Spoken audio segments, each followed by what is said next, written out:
Why is that not being covered? It's not being covered because it's not an ongoing story.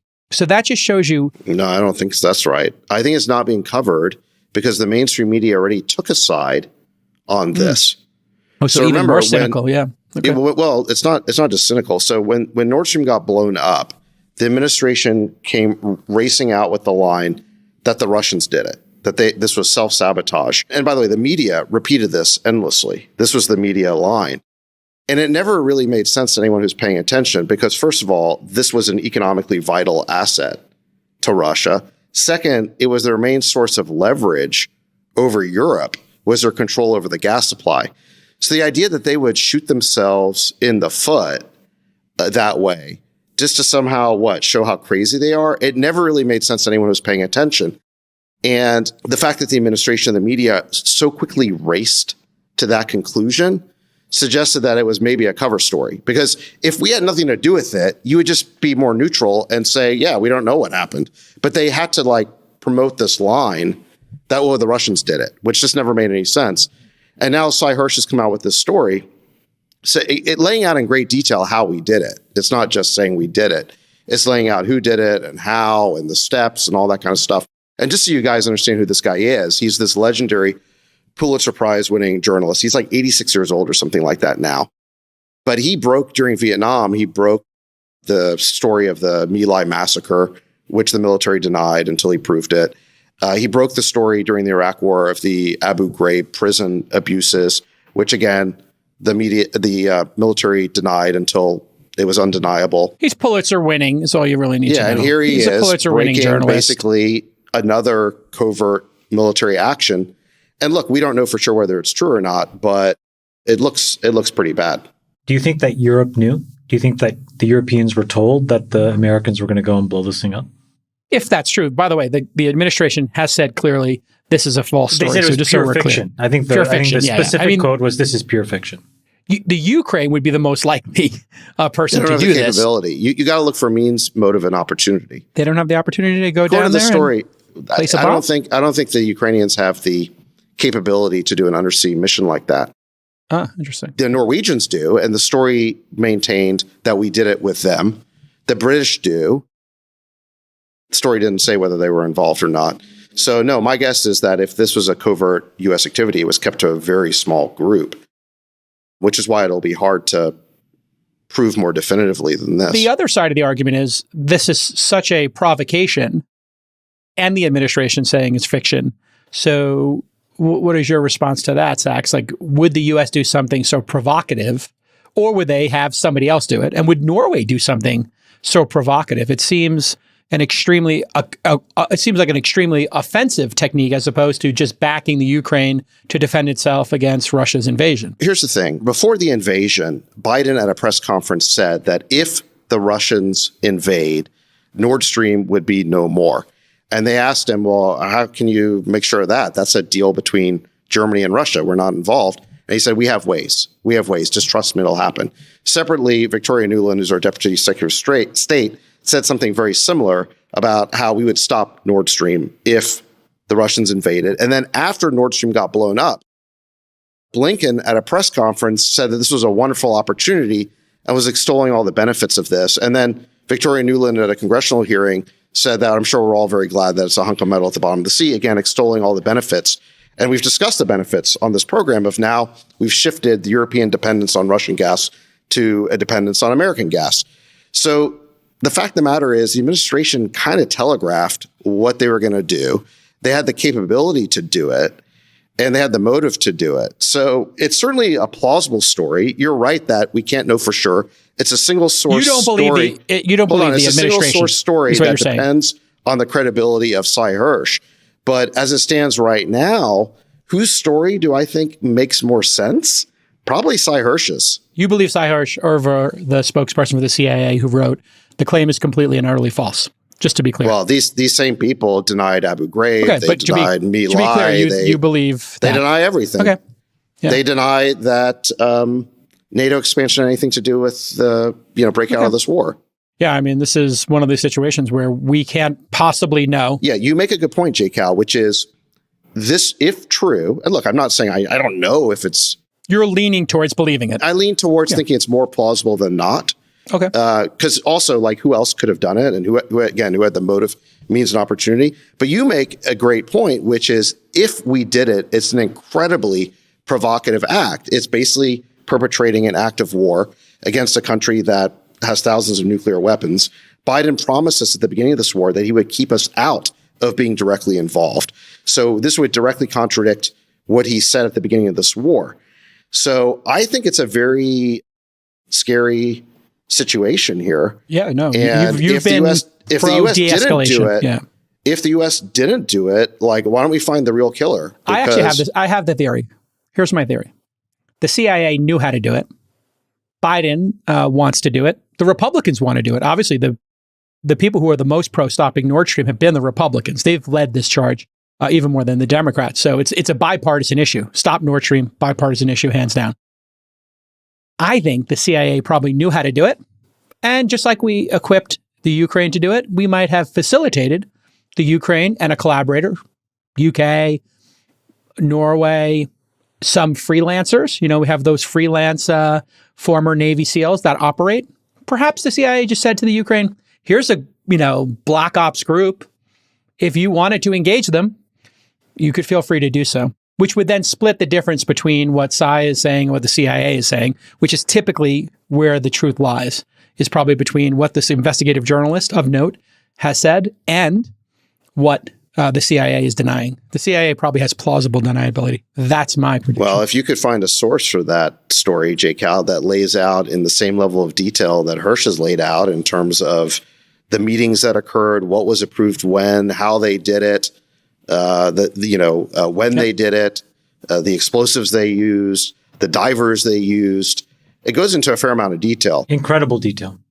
Yeah. I mean, you're laying out a theory. Down to what explosives, right? But you're trying to put what you just said, which is basically you inventing a story, on the same level as Hirsch's story. Yeah, theory. Yeah, I understand, but he actually has a lot of detail in his story. Yeah, he had umpteen sources. There was a lot of people that were willing to tell this story.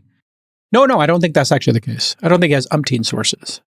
And there's no, on the record, there's one main source. There was one main source, yeah. But who provided a ton of detail. I don't know exactly how much he was able to directly corroborate with other sources. I don't know that. The other thing I wonder, Sachs, is with this one source story, he has a collaboration with the New Yorker, and anybody would, if this was a really well-sourced and you could back it up kind of story, they would love to have the ratings for this story. This is a blockbuster story. Or as happens a long time, which we learned, was it through the Valerie Plame affair? Which is that these major news publications will sometimes have a back channel back to the national security apparatus when they have something like this. And the message was, you can't hit print on this. Yeah, in which case, that's a possibility too. He goes and just self-publishes himself, which wasn't really even an option a few years ago. No. Yeah. So, I mean, this is the Rorschach test of Rorschach tests. You have the media, you got the CIA. It's fodder for a great movie. What I go back to, J. Cal, is I think you can lay out some theories about, let's say, the Poles did it, or maybe Ukrainians with the British or something. Yes, you could lay out those theories, but the media wasn't willing to entertain any of those theories when this news broke. What did they do? They blamed the Russians. And that story made no sense, but they said it so definitively. I'm looking for the source on that. I'm looking for, Nick, if you could pull up the source of the administration blaming the Russians. I just want to make sure we're accurate. Biden did it at a press conference. Yeah, I just want to make sure we actually have it was an act of sabotage by the Russians. Now, they didn't push it that hard. What was interesting is the Biden administration said it, but they didn't keep coming back to it. But the media really ran with it. And when people on both the left and the right, like people like Jeffrey Sachs on the left and Tucker Carlson on the right, basically started to question whether the U.S. could have done it. They were accused of being conspiracy theorists and, Putin stooges and all the rest of it. And now all of a sudden, here comes Seymour Hersh with a pretty detailed story lending credence to that point of view. Yeah. It just may indicate we don't know everything that's going on with this war. And I think the longer this goes on, the more dangerous it is. Freeberg, you have any thoughts on geopolitical issues and who might have blown up Nord Stream? What are your sources saying, Freeberg? What are your sources in Science Quarter saying? Speculation is best left to the future. I don't know about the whole speculating on what could have been done in the past by someone. Those are conspiracy theories, and little No, dangerous. they're not actually conspiracy To be theories. clear 'Cause No, I'm saying- Nord Stream was blown up. You understand that, right? Like, there's no, I'm saying, doubt I'm that saying it was blown up. JCal's theory. Oh yeah, J. Cal's theory is just a I think story you got to with no bring evidence. data to the table. Yeah, so they're pure theory, pure speculation. You got to bring data to the table to make it a. By the way, speaking of which, Radek Sikorski, who is a Polish diplomat, I think he was like their foreign minister, when Nord Stream blew up, he tweeted a photo of it saying, "Thank you, USA." Oh, Which was one of the reasons why people thought that, okay, like, yeah, of course the US did it. You know, who has the capability to do it? Who has the motive to do it? Who said they were going to do it? And who benefits? Ukraine. Cui bono. Who benefits? Who was conducting NATO exercises in that region Right. 3 months Right, before the exactly. thing blew up? Yeah, exactly. And Jeffrey Sachs pointed that out on, I think it was a CNBC interview before they basically stopped him because he's not allowed to talk about this on, network TV apparently. But he basically pointed out there were like U.S. radar signatures in the area. President Joe Biden declared that, this is from Bloomberg, that a massive leak from the Nord Stream gas pipeline system in the Baltic Sea was an intentional act and that the Russian statements about the incident shouldn't be trusted. It was a deliberate act of sabotage, and now the Russians are pumping out disinformation and lies, Biden told reporters Friday at the White House. So he didn't exactly say the Russians did it. He just said it's an act of, The don't media believe did the that, Russians. J-Cal. What's that? The media did. You could do one of these montages where it was like Sure. Russian sabotage. In fact, go to Matt But he, Taibbi's just to be blog. clear, Biden didn't say it was sabotage. He said it was an act of sabotage. If you actually look at what Biden said, everything he said is absolutely true if the U.S. also did it. Correct. He may have wanted to be circumspect. Every That's single sentence that interesting. Joe Biden said is Yes. 100% true, whether we did it or whether Russia did it. It was a deliberate act of sabotage, in parentheses, by us. Think about it. If we did it, we know they didn't do it. And then we have to be like careful about suggesting they did it. Well, what do the Germans think? Because this is the Germans' pipeline. So if we blew it up, that's Yeah. also explain to me your thinking on the chessboard of our relationship with Germany. If we blew it up, would they not also see that as a hostile act? This is why I asked if Europe knew, because I think you have to tell Germany that it's going to happen. And I think the quid pro quo with Germany is some amount of guaranteed supply that the U.S. directs into Europe so that they know that their long-term LNG supply is intact, so that they become ambivalent, right? There's a point of indifference where the Germans say, okay, we don't know when this thing is going to get turned back on, and we don't know what the implications of it are. Here's what our demands are, meaning our energy supply, our energy needs are.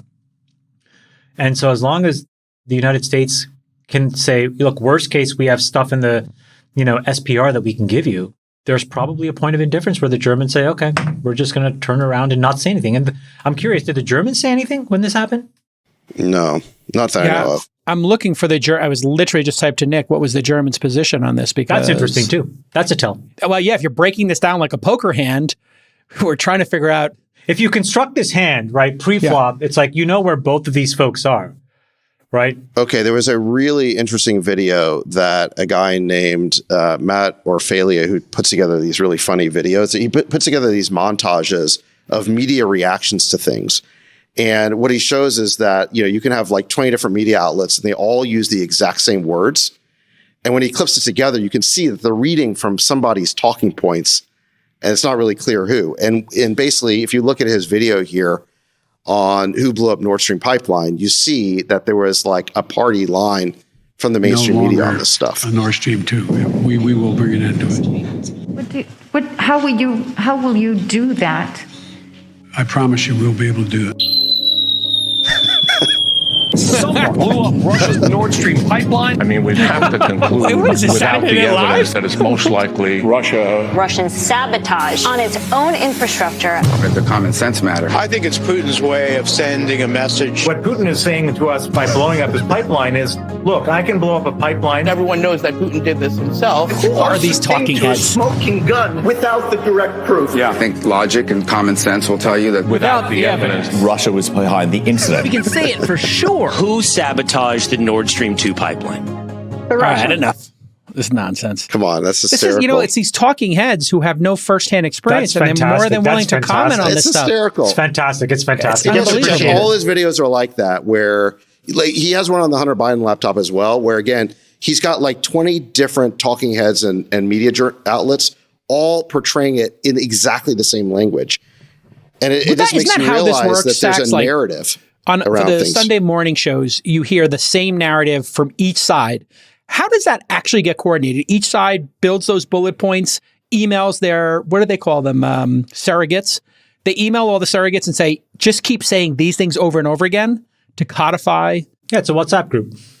It's a WhatsApp group, and they're just like, say this over and over again. How does it work, Sachs? I think it's partly talking points memos that go out to chat groups. I think it's also just people looking on Twitter. And then there's like certain key nodes that they follow. And they know, okay, this is the party line because such and such key person is saying it. And they take their cues. It's that mimemic effect that you guys always talk about. People like copying each mimetic. Yeah, the mimetic Yeah, thing. the thing to understand is that all of the prestige outlets repeat the same party line and have the same perspective. Yeah. You got to do your own search for information. This is the beauty of Substack, actually. This is why Substack is so important, is it actually gives you an alternative. Yeah, it's pretty disruptive. Gives you an alternative because like you've got 10 different mainstream media networks or newspapers and magazines, but they all have exactly the same talking points, except, maybe Fox News is kind of the one exception. Although even Fox on the whole Nordstream thing, you saw that Fox can be pretty militaristic, and they had the same generals basically blaming the Russians for this on Fox. Yeah. Germany's position is just, hey, everybody, this is sabotage. So that's it. But who did the sabotage. I think you asked a really good question there about the German interest in this. Right now, the German economic interest and the German foreign policy interests are not aligned. What's clearly best for the German economy is to have cheap natural gas powering its industries, even if it comes from Russian pipelines. And they no longer have that anymore. In fact, they may never have that again. So they're going to pay a very high price economically, maybe forever. And remember, their whole economy is based on industry. They're a very industrial power. So if this war drags on for a long time, I think Scholz might be in some political trouble precisely because he's gone along with the Americans on this. And there is a growing political opposition to this war inside of Germany. War fatigue is a real thing, and this thing's got to wrap up at some point. Any final thoughts, Freeberg? I know you didn't get too involved in that conversation, but what is any game theory from you? No. Okay, there you have it, folks. Sultan of Science checking in. What's the problem? You don't want to criticize the establishment? Voting me, Sachs? It's very personal with Sachs. You predicted. Why don't you have my position on this? Is it because I'm trying to understand because I don't think anyone has. I'm not pro-establishment. I think you know that. I think I'm just analytical around the fact that I think there's a strong orientation towards conflict, and I think there still is. I don't think that there's much of an incentive or a motivation to back down because this conflict creates a significant amount of debt owed back to the U.S. It creates a potential future asset stream. Creates a realignment of power. Everyone's looking externally as internal, economic conflict and wealth disparity issues arise, and economic growth is challenged, and inflation is soaring. It's a great place to, address one's energy. So I think all of this stuff is detailed analytical shenanigans around who's saying what or who's doing what. I think the underlying thesis and the underlying river that's flowing is one that's like looking for external conflict. I think the same is true with the U.S. and China. And you're talking about the military-industrial complex is going to benefit massively from this. The longer this drags out, the more the conflict in Taiwan heats up, the more we're going to invest in our military. We often talk about these things as if they're like top-down, like master plan driven. And as we all know, like they're more Ouija board driven. It's a bunch of guys that got their hand on the Ouija board and they're all just had a little too much caffeine. And in this case, I think it's just more about like, everyone's a little anxious and the anxiety's leading to a desire for more conflict. We're not happy at home. If you're happy at home, you're not looking externally for conflict. That's true in nearly every developed nation on earth today.